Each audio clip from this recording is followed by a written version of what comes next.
It's a bit cold, and here in Sussex, this is the snow that we've got. You see that? We are never really blessed with much snow. Joking aside, we did actually have a little bit more, but it's pretty much all gone. Anyway, it is -3 here. It's now January, and I thought we would do a bit of a garden tour. I always love looking at the garden when it's been frosty and cold because it just blows my mind, A, how hardy things are, and B, how quickly things then like bounce back to life. So I've got various things in my garden which always look nice, like all the time, even in the depths of winter. And I thought it'd be good to show you what the garden looks like all frosted, because I don't think I've actually done that. So let's go and have a little look around. I have done a few jobs in the garden since last time I saw you a few weeks ago, and we are going to be starting, as soon as it warms up a bit, a really exciting project, and half of the bits have arrived, so I will show you that too. I don't know why I always start in this bit of the garden, but anyway, I am. So yeah, you can see the water feature is very frozen. And this Fatsia, so this one is more sheltered, he's fine. This one is very droopy, but it's really normal. Fatsia always do that, and they always bounce back, which is amazing. But over the last few weeks, we have got a lot of spring bulbs poking through. And in this garden, since last time I showed you, I had a big session getting everything mulched, which was really good, and I'm glad that I managed to do that before the cold weather came. So, I mean, I don't do it to protect the plants at all, but it was just good that I managed to get it done before any more bulbs poked up, and it was just, yeah, I kind of just took a bit of dry weather over the Christmas break to just get it done. And the product I'm using this year is by BioBloom, and I used it in the spring, absolutely loved it, and they very kindly sent me a bag of it, and yeah, I just do it every year. The benefits of using a mulch, there are just so many benefits, but the number one for me really is to obviously it's basically like feeding the soil. You're adding so much nutrients, which is going to get broken down and pulled down by the worms. You're just adding all that goodness into the soil. But the bonus is also that it suppresses the weeds, and I don't weed this garden. I've got a very small amount of weeds, and I literally spend less than an hour the whole year weeding, which is great. So yeah, the borders, although the cat does dig in it, but anyway, the borders look really neat, and it did all just look really lovely and brown and fresh, but it does then entice my cat to come digging. I definitely can see a few diggy patches, but yeah, the odd bit of snow left where perhaps the sun hasn't got round here yet, but it is, I mean, even the gravel is frozen. Oh my God, look how much she's dug there. Honestly, cats. But I would rather her mess in my garden than someone else's garden, because that's really annoying. I think poo picking your own cat mess is fine, but if other people have to do it, I don't like that. But yeah, everything, I mean, yeah, it's looking like there's been a frost, but things just do bounce back up, even that sad looking Fatsia.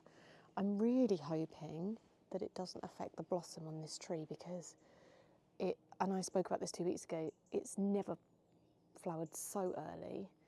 I mean, we're literally clinging on. I can see this one is really coming out, but if it could just wait a couple more weeks, it would be much better. I mean, it will be absolutely stunningly beautiful when it does. But yeah, I've noticed lots of things happening a little bit early. I've got buds on my clematis. Yeah, there's things definitely happening earlier, that's for sure. But look how lovely the ferns look. These gorgeous evergreen ferns that just add so much, even in a winter garden. I'm definitely going to be adding more ferns to this area. This is like a work in progress, guys, because we had to change the shape of the wisteria. The blue rope needs to go, but I'm very, very precious about this wisteria because I don't want to lose any flowers. So that's why it's basically clinging on for dear life. Anyway, then we go down here. We had a big clear up down here. We need to be painting all of this fence in the spring, but this was basically just a dumping ground and there was so much stuff down here. So we've had a really good sort out. I had a really good clear behind the cabin, and then we got some new cotton edging to see if we liked it, and we do, and that is the look that we're going to go for. So we're having the cotton steel path, and then in front of the cabin, and I spoke about that last time, we had a little chat, but it's going to be amazing. And then also, in addition to having the path, we then wondered if it would look nice to have the edging of that border done in the same cotton steel. Now that, I mean, it looks like a border, obviously it is a border, but it's actually got concrete underneath it, so it's very, very shallow. I still managed to grow a hell of a lot in it, because basically we smashed up the concrete so that it drains, and then we just filled it with soil. I'm going to walk on the grass, which is really naughty because it damages the grass, but I mean, the grass is trashed anyway because it was a building site. So yes, the cotton steel edge, we won't bang it in too low because we want it to be nice and high, but it will be quite good because then it will all be the same height. But yeah, I grow dahlias, cut flowers in here, so despite it being really shallow, stuff grows really well in there. So yeah, all of this is concrete under here, which is, yeah, why I use lots of containers. And then we did add a little bed at the back there, which is deeper. But yeah, that does really well. And it is just remarkable how things are bouncing back despite the freezing cold weather. So I've got anemones, forget-me-nots, all my bulbs. I even planted out some of my autumn sown seedlings as an experiment, and they are doing fine. So I planted cornflowers, scabious and corn cockles. And I mean, I know everything looks frosted now, but by the time kind of the afternoon comes, things have thawed a bit. It's just amazing how things bounce back. Then I also, since I last saw you, planted up these 6 pots full of bulbs because we were going to have these cream planters in front of the cabin like this. However, we had a change of heart because we were thinking about the summer and how much we're going to be using the cabin, and we really think that we're going to want to have the doors swung wide open, and we can't swing them wide open with those planters there. So those planters aren't going to be the planters that we use. We are going to have these massive square ones instead. So I've got 2 of those in the garden.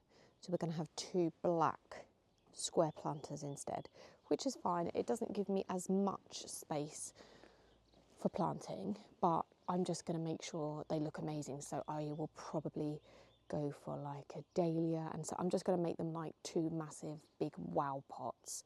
I might have some climbers in there just to make them look lovely.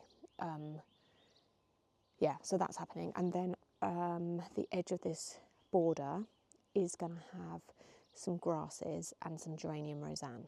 So there are 2 grasses that I've got in my garden that I love. One of them is this hammeln grass, which is late summer, autumn is when it looks at its best. But I love it. I've got lots of it. And then steeper tenuissima is the other one that I love, wafty, floaty.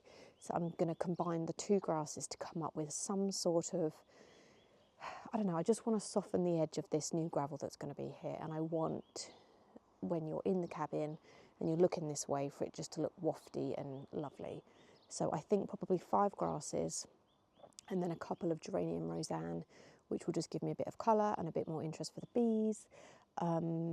So yeah, not heavy on the planting, just, yeah, I mean, we'll see. I might get carried away once we start sorting it out. The gravel comes Thursday, so yeah, it will be, and I mean, if you look at it from this angle, so yeah, it's exactly the same gravel, we're just making it a little bit wider, and then it will obviously come around here. So yeah, I think it's going to look great, and it will just mean we can get from the decking, like from the house, decking, cabin, all year without trashing the grass, which is important to us. This area is going to be made into a little potting area at some point. This border, it's always amazing that this border doesn't seem to get frosted so much. I think it gets really sheltered by the trees, but everything in here is looking amazing, really. There's lots of perennials in here, lots of little seedlings which seem to be doing fine, loads of new growth on the perennials. it's always amazing how hardy these things are. And then I planted this rose, and that is doing really well. It's just all sitting there waiting for spring. Can't even get in the greenhouses today because the zips are frozen, which isn't ideal. These fats here look a little bit frosted, but they still look amazing. And yeah, that's what I love about all the evergreens and the things that you have in your garden that just look amazing even in the winter. That eucalyptus, which is in a pot, these bamboos. Yeah, it's sleepy and it's cold, but it's one step closer to spring. So yeah, that was only a really quick fly around today, but I hadn't really shown you what the garden looked like all frosted up, and it does always look really pretty. So yeah, that is what's going on mid-Jan. Mid-Jan? No, not quite mid-Jan, are we? But yeah, it's freezing. There's not really any gardening you can do when it's cold like this. I would love to do a little bit of seed sowing inside. I've got corbea to get started, but because my compost is stored outside, it's frozen solid. So that's not going to happen today. But hopefully over the next few weeks it will warm up a little bit, and then I can prune this wisteria, do some seed sowing, maybe even start a bit of painting. There's some wood which needs a fresh lick of black paint, but that's definitely not a job for the cold or the wet.